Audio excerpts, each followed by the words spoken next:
This section explains the operational definition of a stem cell. A stem cell is defined by its behavior, by what it does rather than by any intrinsic substance. It must simultaneously do two things: self-renew and commit to a lineage. Self-renewal on its own fails the test.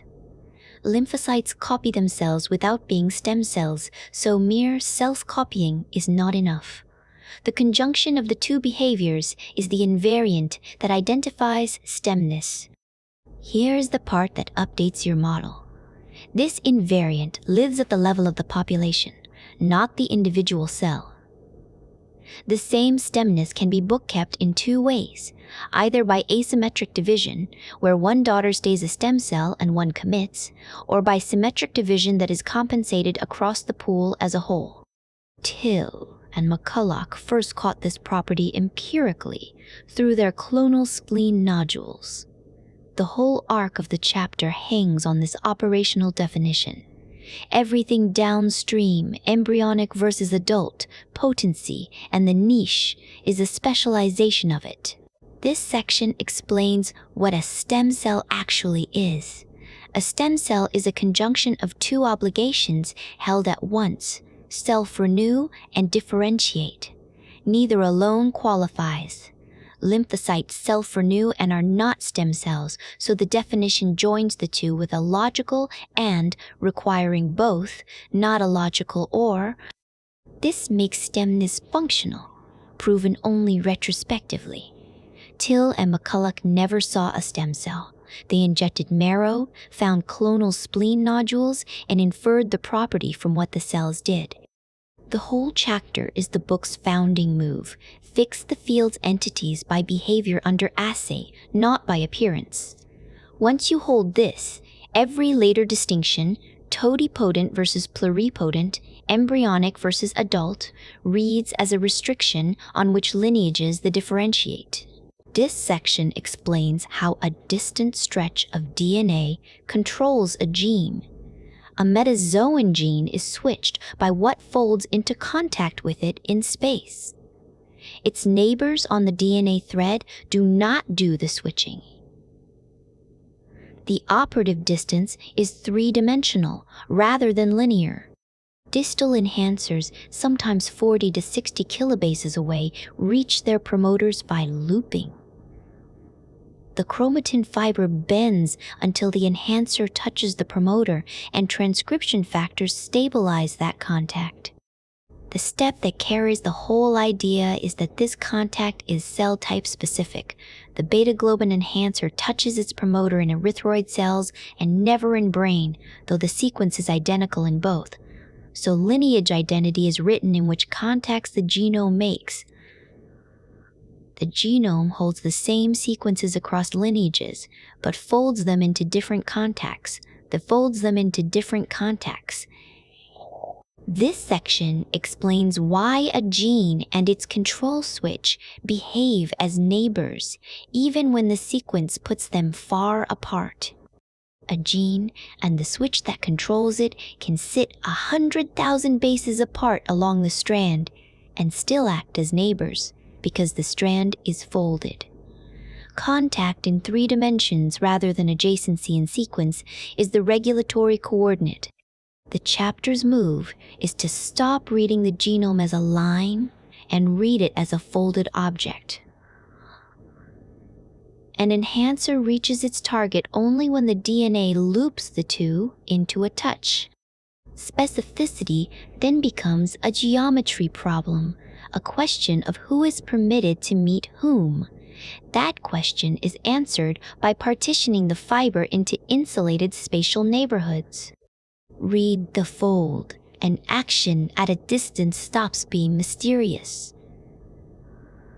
On the line, it looked distant. In space, it was always adjacent. This section explains why adult stem cells guard their genomes so hard and what that vigilance actually costs them. Start with the cost of a repair error. It scales with 2 things: how much downstream reach the cell has, meaning how many descendants it will eventually seed, and how long the error persists. So the pressure to repair faithfully is maximal at the root of a lineage. Adult stem cells sit exactly there. They seed all the tissue's progeny and must last a lifetime, so a double-strand break that gets miscoded in one of them propagates to every descendant and never washes out. The surprise the chapter turns on is that this heightened fidelity buys itself no special apparatus. Adult stem cells run the same two pathways that every other cell runs: homologous recombination and non-homologous end joining. They simply tune those pathways harder and pair them with a reluctance to die by apoptosis. So the genome guarding burden tracks one thing: position in the lineage. Privileged machinery has nothing to do with it. This section explains why an adult stem cell protects its own DNA more carefully than the cells it produces.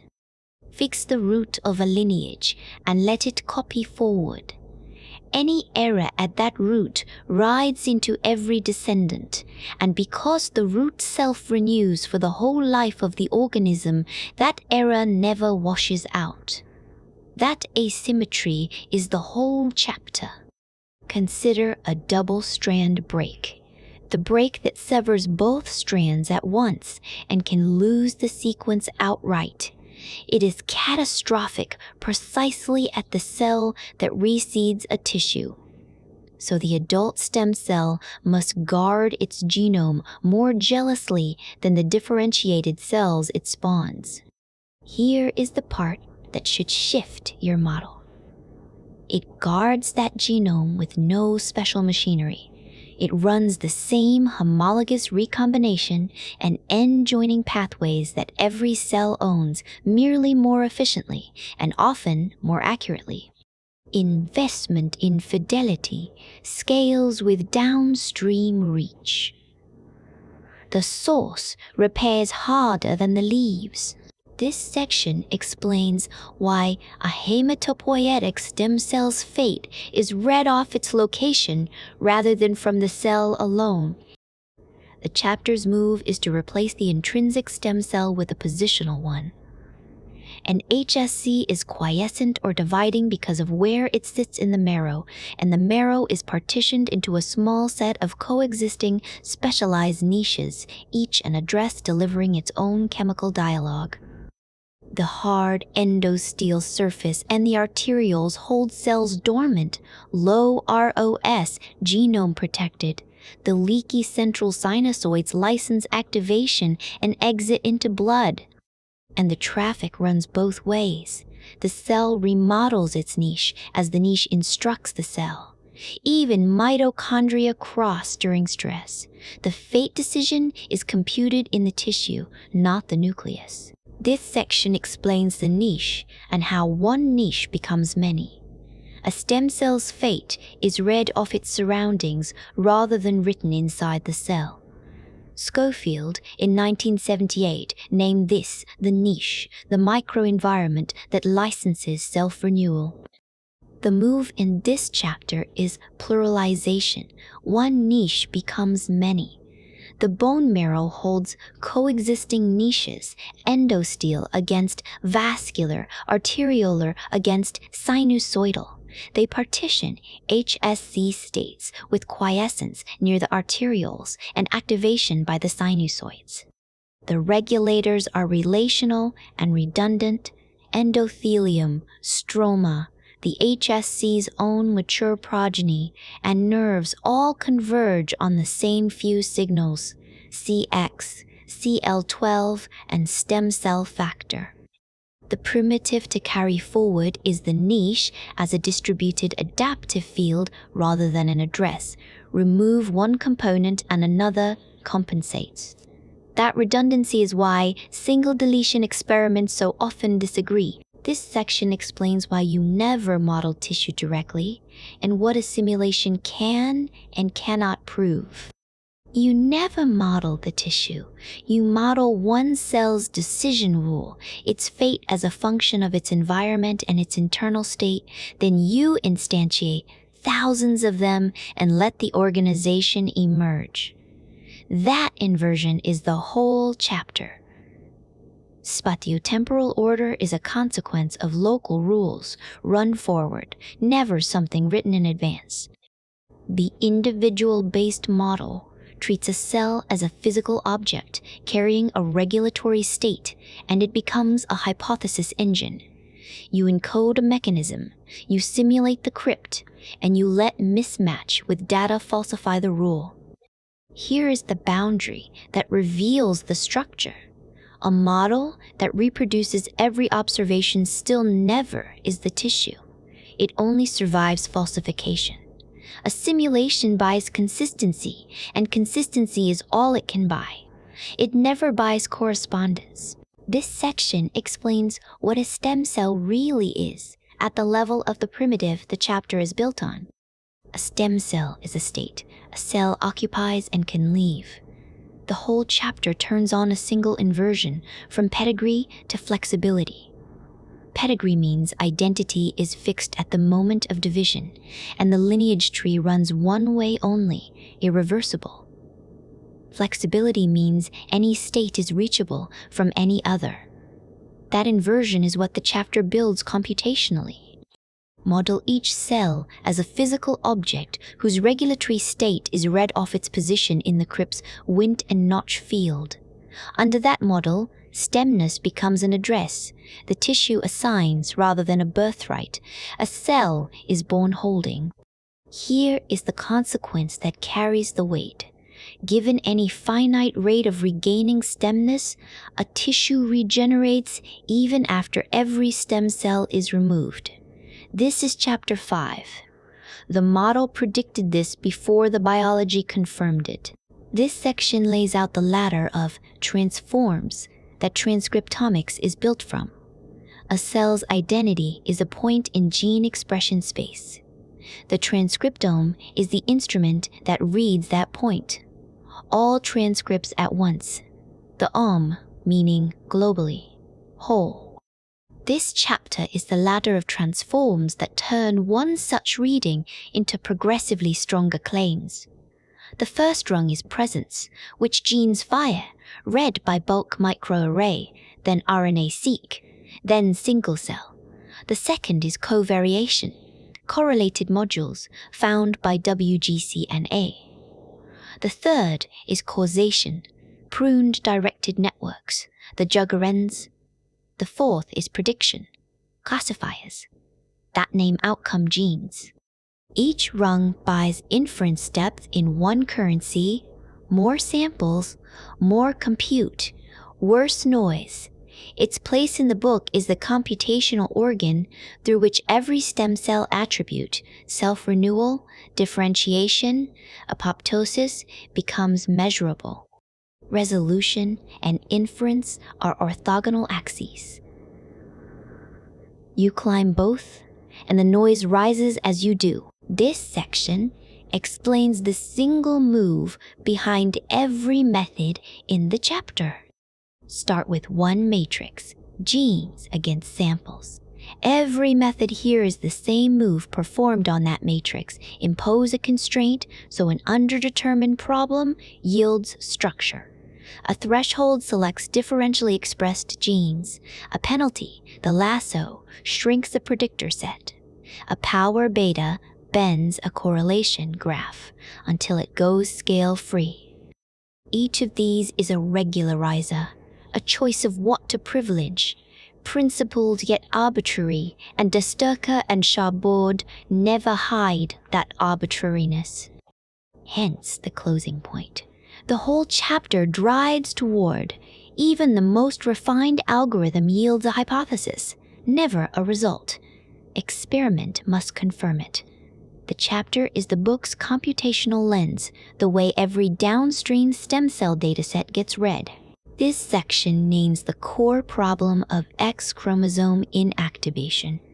Two X chromosomes, structurally identical, must end with one silenced and one active. A symmetry that has to break itself.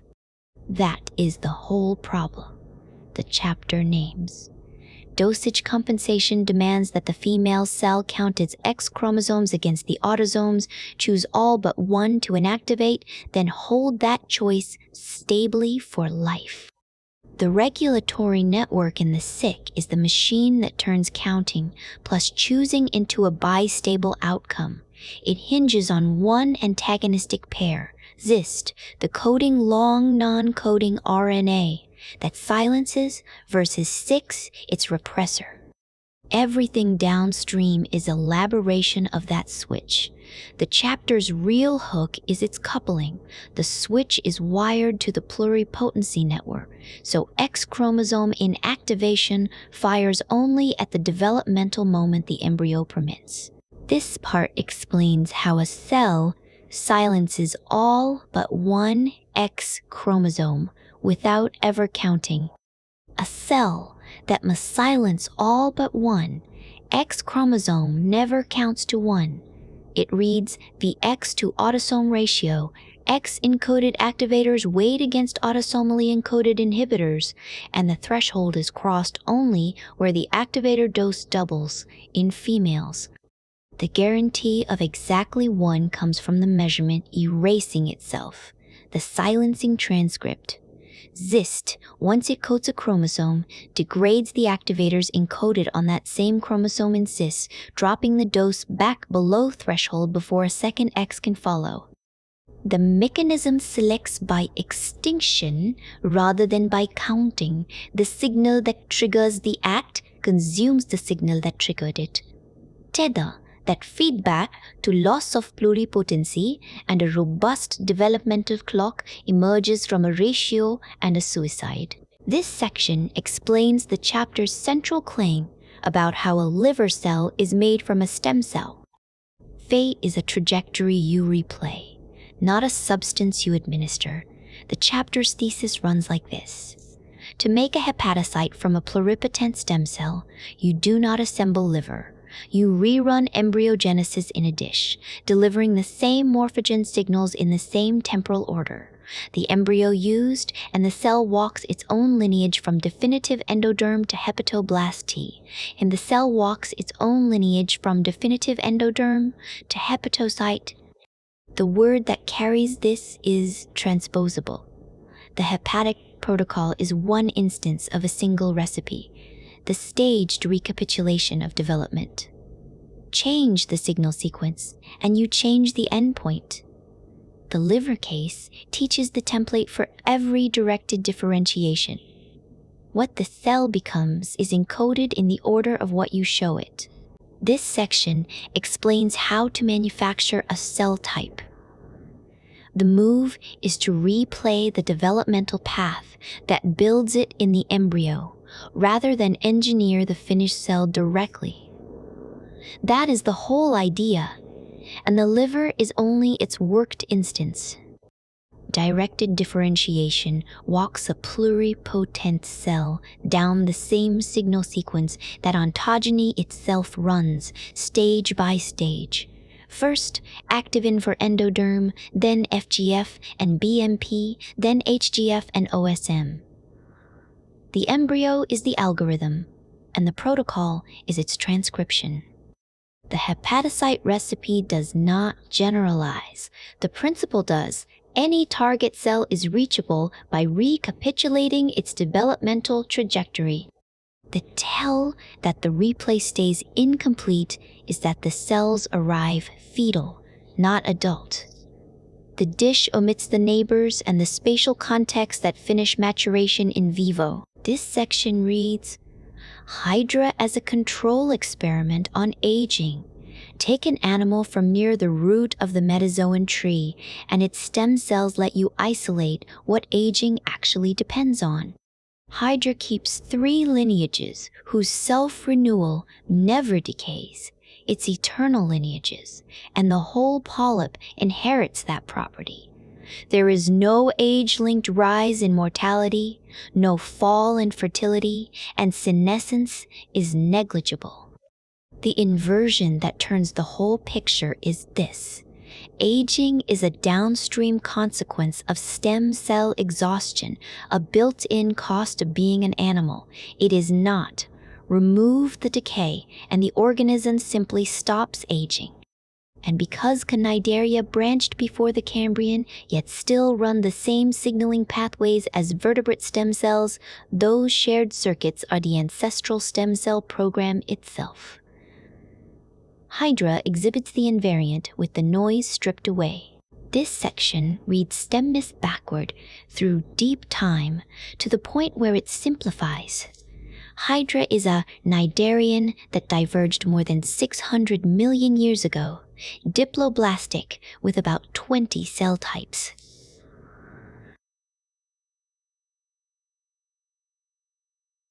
It is the oldest animal still running the trick.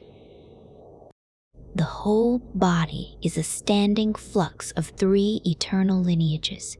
Cells are born mid-column and swept toward the head, the foot, and the bud, shed before they can age.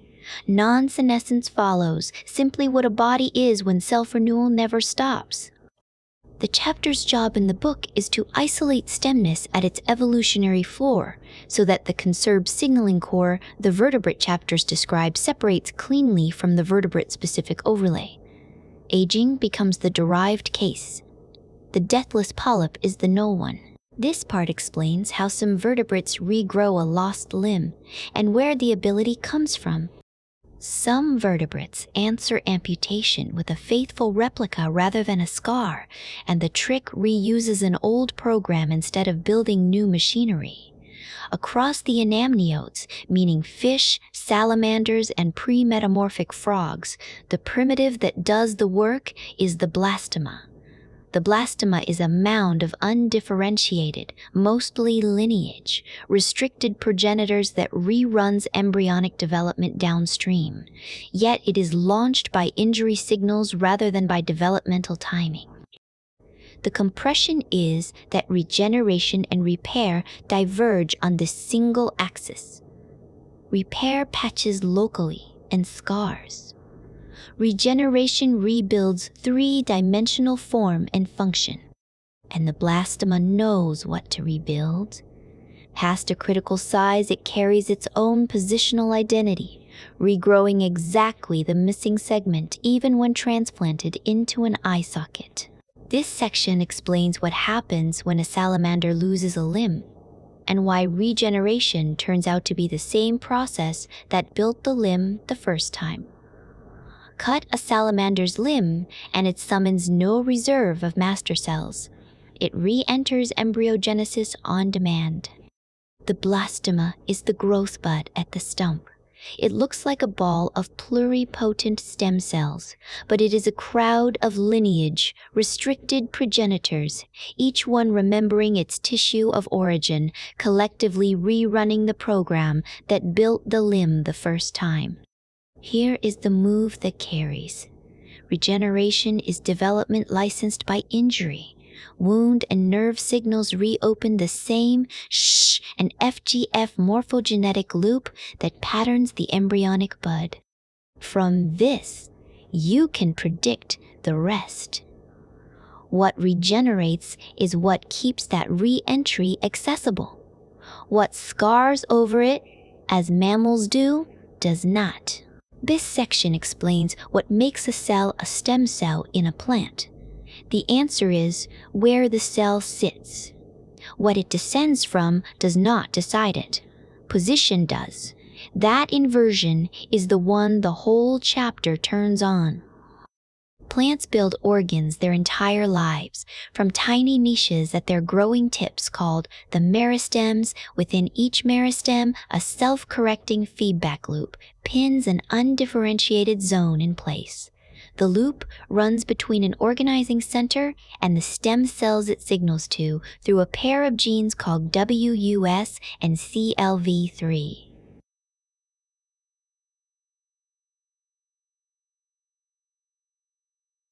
Any daughter cell displaced out of signaling range differentiates. So stemness becomes a coordinate in a chemical field, rather than an inherited identity. Position sets fate, and the loop rebuilds the field after every division. From this, you can predict the rest. Perturb the geometry, and fate follows the geometry. This section explains why a plant stem cell is a place rather than a bloodline. A plant stem cell is defined by position rather than by pedigree. The niche is a coordinate, a place fixed by two opposing hormone gradients, auxin marking the periphery and cytokinin marking the center, together with a self-limiting signal loop. In the shoot, that loop runs between WUS and CLV3, each holding the other in check. Whoever occupies the spot is a stem cell. Whoever is displaced out of it differentiates. Identity is read from the field, never carried inside the cell. This is why a sessile organism can regrow any organ for its whole life, sever the tip, and the gradient reforms just above the wound, recruiting ordinary cells into a freshly minted center. Animal stemness is a lineage you inherit. Plant stemness is an address the tissue keeps rewriting. This part explains where the blood system first comes from in a vertebrate embryo. Blood is born from the vessel wall. The founding stem cell of the whole hematopoietic system does not descend from a set-aside blood lineage. It buds off from the endothelium lining the ventral wall of the embryonic dorsal aorta, a fate switch called the endothelium lining the ventral wall of the embryonic dorsal aorta. From there, development is a relay across niches. Emergence happens in the aorta. Massive amplification happens in the fetal liver. Then the cells home to the bone marrow for lifelong maintenance. The primitive to carry is this. A stem cell is defined by the microenvironment that induces and holds it, rather than by a fixed cell of origin. Identity is positional, conferred by the niche, and each successive vertebrate site performs one job in the chain. This section explains where blood stem cells actually come from and the pattern hidden in that answer. Blood stem cells are not born where blood first appears. That is the whole chapter compressed. Development separates the site of emergence off from the site of function. The history recounted here is one dogma collapsing under a single decisive move. The dogma held that the yolk sac makes the lineage. The move that broke it was the quail and chicken chimera, which let you read a cell's origin off its lineage. What survived is the intraembryonic account. Hematopoietic stem cells bud from the aortic floor. They then migrate through staged nurseries, first the fetal liver, then the marrow, to reach their lifelong home. The generative pattern to carry forward is a lineage with an itinerary. Birthplace, amplification, and residence are three distinct addresses. Species merely rename the stations while conserving the route. This section explains what governs the fate of a hematopoietic stem cell during development. What a hematopoietic stem cell becomes is read off its address. Its genome alone does not fix the outcome. Generation, maturation, expansion, and migration are each imposed from outside, by the niche the cell currently occupies from outside, by the niche the cell currently occupies. The central move of the chapter is this. The embryo never builds one niche that does everything. It builds a pipeline, yolk sac, then the aorta gonad. Mesonephros, where the first transplantable hematopoietic stem cells bud from the aortic wall, then placenta, then fetal liver, and finally bone marrow. The embryo physically relocates the cell between these stations. Migration substitutes for niche plasticity. Each site is single purpose, and the cell is handed forward rather than its surroundings repurposed.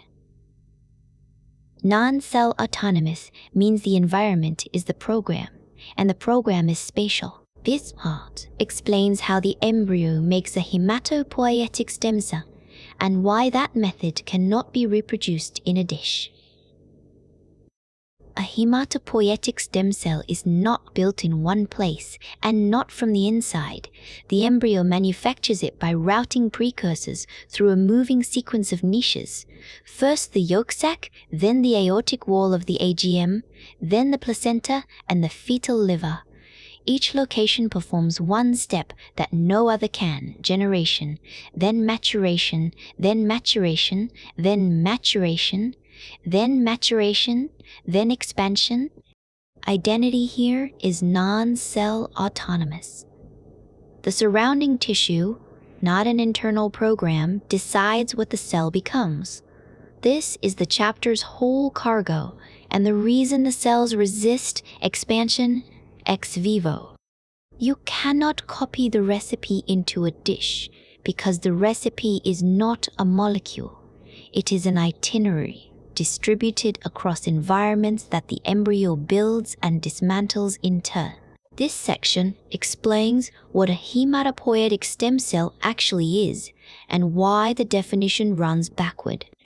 A stem cell is a capacity you certify after the fact rather than a thing you can see. The hematopoietic stem cell is defined by what it reconstitutes rather than by any marker it wears. Drop one into a lethally irradiated host. If the entire blood hierarchy, every lymphoid and myeloid lineage regrows and persists, then that cell was a hematopoietic stem cell. Surface phenotypes, the LSK profile, the SLAM markers, CD34, only enrich a population. The transplant assay alone confers the title, and only in retrospect, once the cell has already spent itself proving it. This operational, backward-looking definition is the move the rest of the chapter depends on, and the template every other adult stem cell in the book inherits. This section explains what a hematopoietic stem cell actually is. A hematopoietic stem cell is a verdict you can only read backward, never an object you can point to. No surface marker names it. CD34, the SLAM proteins, the lineage. Negative sieve, these only enrich the population, they never isolate the cell. Every phenotype is a bet. The bet is confirmed only when a single cell dropped into an ablated marrow rebuilds the entire blood hierarchy and does so again on serial transplant. Identity here is operational. The cell is what it does, certified retrospectively by an assay, never prospectively by a label. That inversion, potential, provable only after the fact, is why the adult hematopoietic stem cell became the template every later stem cell was read through. It was the first cell defined by function alone. This section explains how the skin renews itself and how its stem cells are arranged. A tissue that sheds itself from the top must manufacture from the bottom at exactly the rate it loses. The epidermis is a conveyor. Its basal layer mints keratinocytes that mature upward and flake off as dead cornified scale, daily gain matched to daily loss. The chapter's central move is that this conveyor is partitioned. Interfollicular skin, the hair follicle, and the sebaceous and sweat glands each carry their own stem cell reservoir. The follicle's reservoir is sequestered in the bulge. Each one is self-sufficient for its own compartment. The surprise it builds toward is that this partition is a resting state fiction. Wound the skin and bulge cells cross their boundary to rebuild interfollicular epidermis. Lineage restriction is a constraint that homeostasis imposes, a state the tissue keeps while resting rather than an identity fixed into the cell. This part explains how skin renews itself and what the word stem cell actually points to. Skin does not renew from one master cell. It partitions stemness into separate pools. the interfollicular epidermis, the hair follicle, the sebaceous and sweat glands, each locked to its own lineage under homeostasis. The surprise is that the lock is contextual rather than intrinsic. Bulged stem cells regenerate only the follicle in undisturbed skin.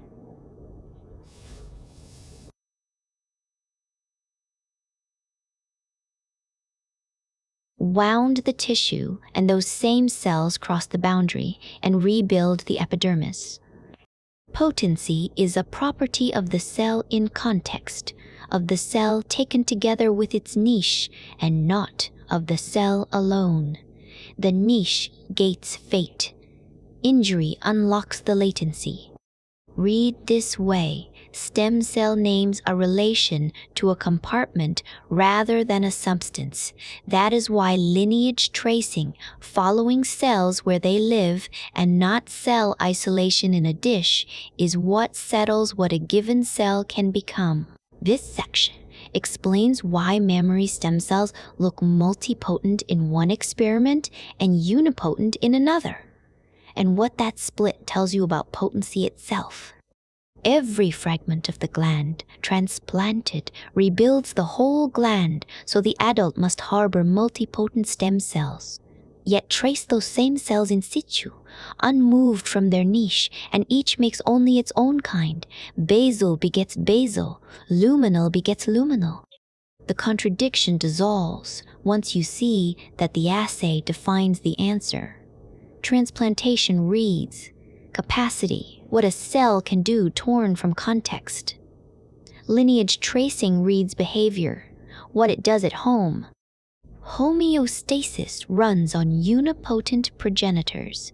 Multipotency is embryonic, shed around embryonic, day 15.5, as branching begins, then held latent, reawakened only by injury, dissociation, or oncogene. The chapter's primitive is this: potency is a condition of the niche, not a fixed property the cell carries inside itself. This section explains why a stem cell has no fixed potency. Potency is a relation to context, and the assay you choose decides which relation you read. Transplant a basal mammary cell out of its niche and it rebuilds an entire gland, behaving as a multipotent cell. Trace that same cell in place, undisturbed, and it makes only its own lineage, behaving as a unipotent cell. Nothing in the cell changed.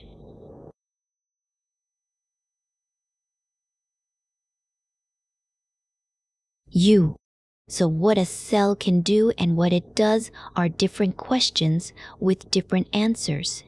Injury, dissociation, or an oncogene merely slides a cell from the second regime into the first. Potency is a capacity the niche holds shut, unmasked when the cell is pulled out of context, never a fixed property carried inside the cell itself. This section explains how the fastest renewing tissue in the body keeps itself supplied with stem cells. Rather than protecting one precious lineage, the tissue makes stemness a matter of position instead of pedigree. Cells at the crypt base are stem cells because of where they sit and what niche bathes them. Move a committed progenitor back into that context after damage, even a differentiated paneth or secretory cell, and it reacquires stemness. So homeostasis and repair run on degeneracy, overlapping interconvertible populations with no strict hierarchy.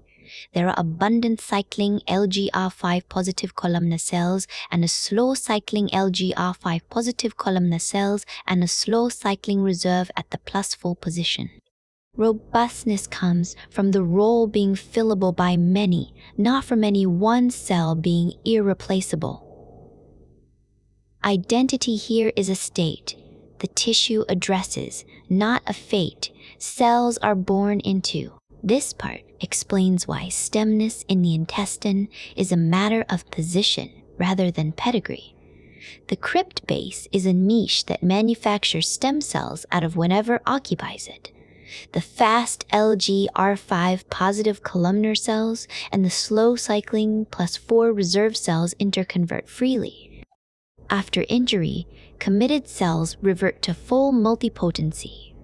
Committed secretory progenitors, enterocyte progenitors, even terminally differentiated Paneth cells regain the capacity to make every lineage, once want, notch, and matrix-born YAP1 signals reach them. The lineage, therefore, carries no fixed hierarchy. Identity is conferred by location and paracrine context continuously and revoked on exit. The chapter's work in the book is to make the intestine the cleanest empirical proof that adult stemness is a state the niche addresses. A cell holds it only while the niche keeps conferring it, never as a property it owns. This section explains why stemness in the adult brain belongs to a place rather than to a cell. Cajal issued a decree. Everything may die, nothing may be regenerated. He was simply wrong.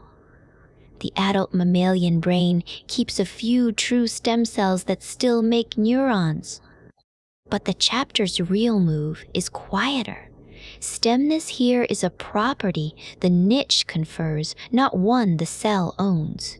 Lift a dentate gyrus cell into the olfactory bulb, and it builds dopaminergic neurons it would never build at home. Drop that same cell in the cerebellum, and it builds nothing. Fate is read-off position, held in the cerebellum, and it builds nothing. Fate is read-off position, held in TELF. So the honest unit is always cell plus place, never the neural stem cell alone.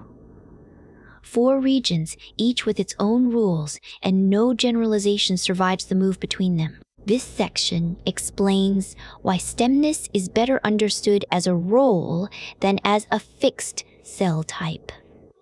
Stemness is a role, a function, a tissue conscripts rather than an identity, a lineage owns.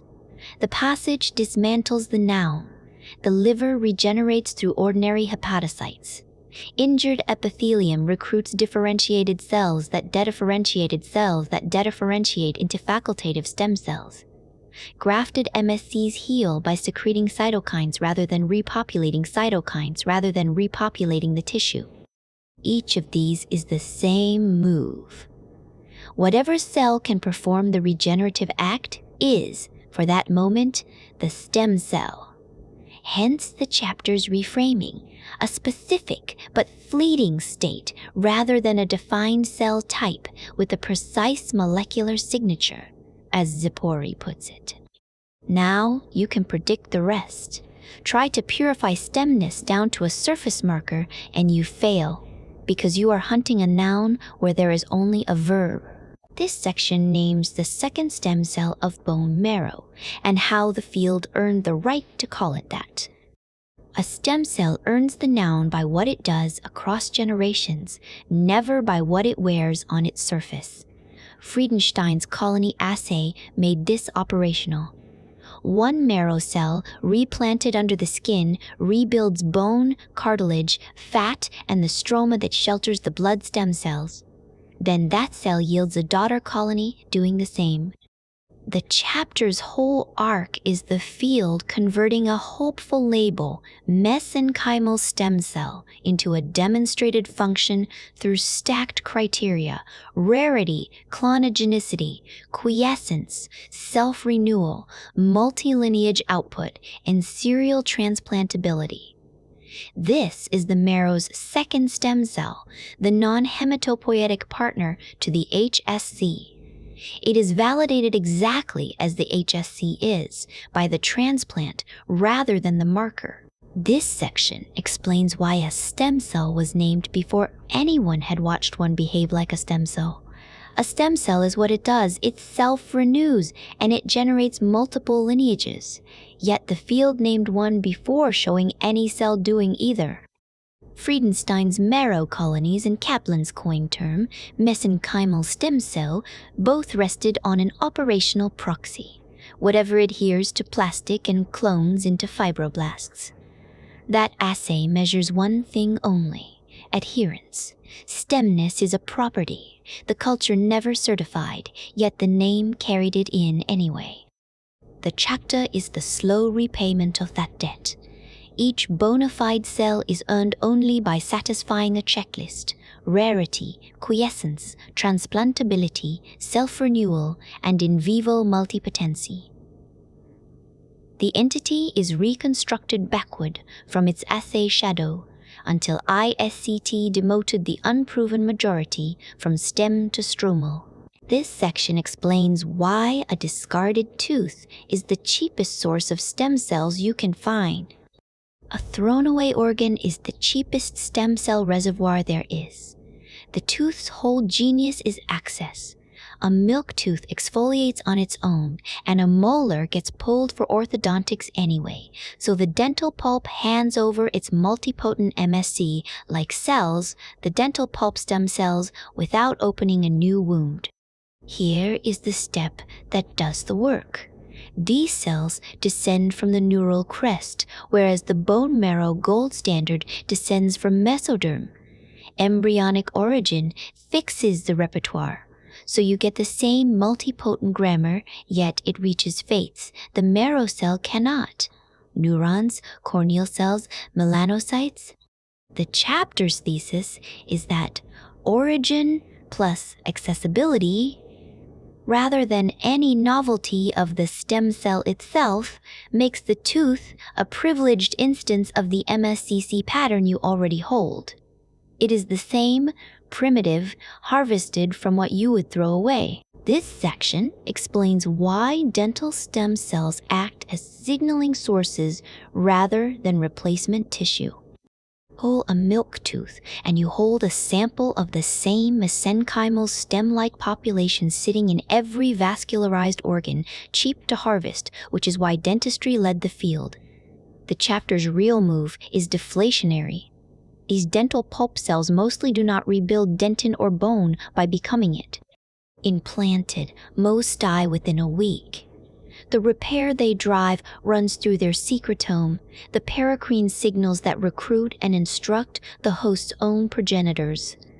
So read a dental stem cell therapy as an instruction pulse. The cell transplant framing is the one to drop.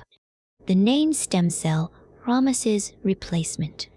The biology delivers a transient signaling source over a heterogeneous population wearing a borrowed label. This section explains why the retina can sometimes rebuild itself, and why evolution decides whether it can.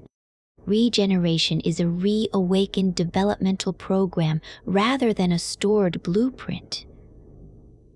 The adult retina keeps the wiring to rebuild itself.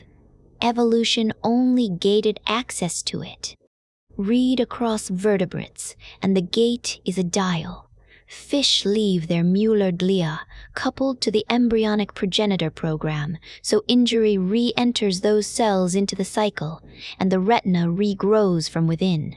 Mammals fire the same damage, signals into glia held quiescent, and nothing rebuilds. That one gradient organizes the whole chapter, and the turn in its title, from regeneration to cell therapy, follows directly.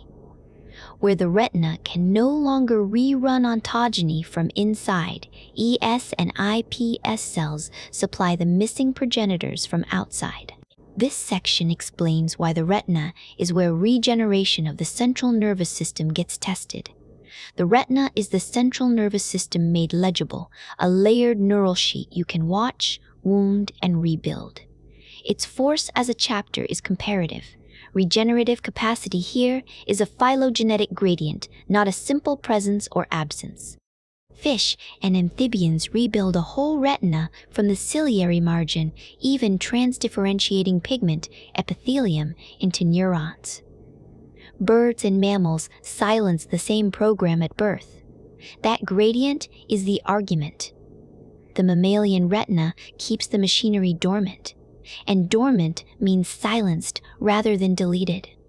So repair splits two ways. One path reawakens the endogenous program. The other bypasses it, manufacturing photoreceptors and pigment epithelium from pluripotent stem cells. The eye is the proving ground for regeneration of the central nervous system because its failure is one of suppression rather than absence.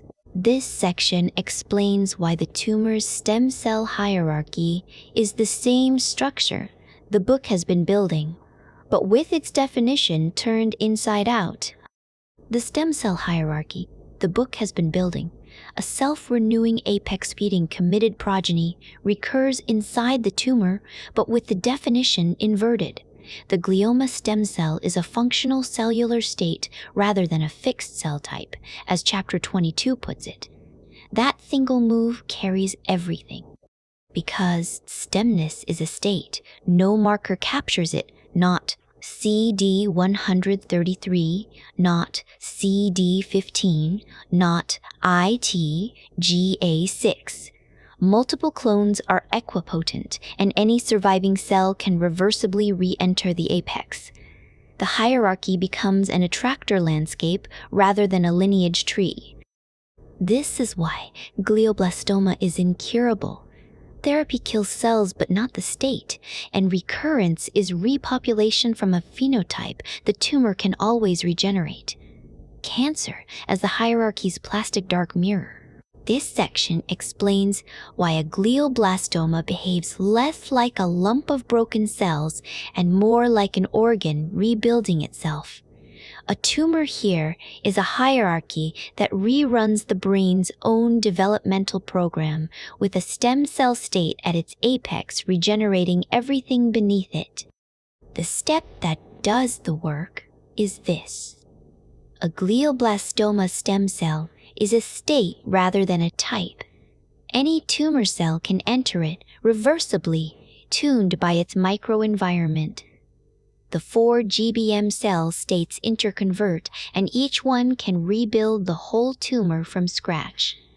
Read it as organogenesis with the stop signal deleted, the same Notch, WNT, and OLIG2 machinery that builds glia, now uncapped. The therapeutic sting follows directly. You can excise a cell type but never a state, so the tumor always finds its way back.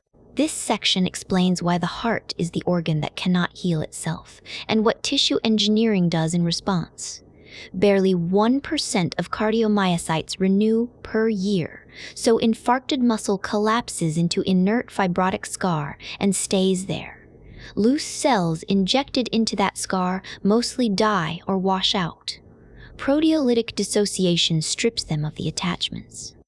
The chapter's move is to stop delivering cells and start delivering tissue.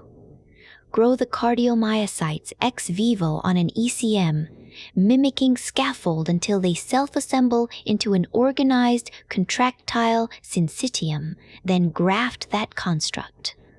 The scaffold substitutes for the regenerative niche the heart lacks. Here is the generative pattern. When an organ will not self-repair and free cells will not engraft, fabricate the structure rather than its parts. This part explains why the obvious repair for a damaged heart fails and what that failure teaches. The heart barely renews itself, so the obvious cure looks simple: inject fresh contractile cells into the scar. It should work. It doesn't, and that failure is the chapter's primitive. A cell, stripped from its matrix and squirted into a wound, dies of anoikis, leaks out, and never remuscularizes. The residual benefit is a paracrine chemical whisper, not regeneration. The correction is to stop treating the cell as the therapeutic unit and to build the tissue instead. Cardiomyocytes seated on a scaffold that mimics the extracellular matrix under mechanical and electrical drive. Maturity comes from the cell's embedding rather than from anything carried inside it. The same immature stem cell-derived cardiomyocyte, given context, flips toward adomyocyte, given context, flips toward adult function. Function is relational, and dissociation destroys it. This section explains why blood is the cleanest example of a manufactured tissue. Every red cell descends from a rare, self-renewing hematopoietic stem cell through a one-way funnel, multipotent, then bipotent, then unipotent progenitor. From there comes explosive proliferation, hemoglobin loading, and finally, the ejection of the nucleoglobin loading, and finally, the ejection of the nucleus itself. The chapter's move follows from this. Because that descent is a fixed program, you can replay it ex vivo from any upstream source, an adult hematopoietic stem cell, an embryonic cell, or a reprogrammed iPS cell, and grow transfusible blood in a dish, answering the donor shortage. The enucleate endpoint is what licenses safety. No nucleus, no tumor. A stem cell here is nothing but the descent tree it can generate. Manufacture is that tree, run outside the marrow. This section explains why the whole problem of manufacturing red blood cells is organized by a single fact about the cell. A red blood cell is the one human cell defined by subtraction. To carry oxygen, it enucleates, it ejects its nucleus, collapsing into a deformable sac of hemoglobin. That single fact organizes the whole manufacturing problem. Demand is astronomical, 2.5 million made per second, and it is met only by donors. So the chapter climbs a ladder of sources grown outside the body, ex vivo. First primary blood stem cells, then pluripotent cells, both embryonic and reprogrammed, and finally immortalized erythroblast lines. Each source fails one of two horns. What proliferates endlessly will not enucleate. What enucleates will not expand. Enucleation is also why safety dissolves. You may immortalize with oncogenes fearlessly, since the finished cell discards its nucleus and the transgenes go with it. This section explains why cell therapy for muscle is governed by delivery rather than by lineage. Muscle is a syncytium, a tissue you cannot simply inject cells into, and that anatomical fact generates the whole chapter. Consider the obvious candidate, the myoblast. It is the physiological precursor, and it restored dystrophin in the dish back in the 1980s. In the patient, though, it dies within hours, refuses to migrate, and cannot cross the vessel wall. So the therapeutic question inverts. The old question asked whether a given cell can become muscle. The real question asks whether it can be delivered, whether it can survive, and whether it can refill the reserve.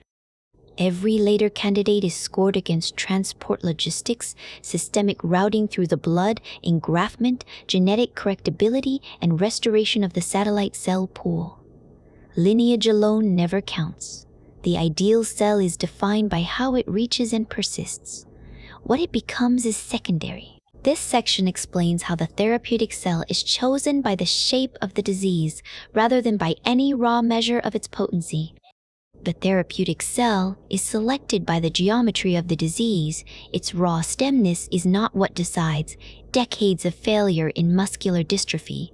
Cell therapy trace back to the wrong question, which cell is most myogenic, when the constraint that actually binds is a different one. What must the cell reach? A local target, such as OPMD, a handful of pharyngeal muscles, admits injected myoblasts, which barely migrate. The field's one clinical success lives here. A whole body target, such as DMD, forbids those myoblasts and demands cells that extravasate, that cross the vessel wall out of the bloodstream. That requirement selects mesoangioblasts.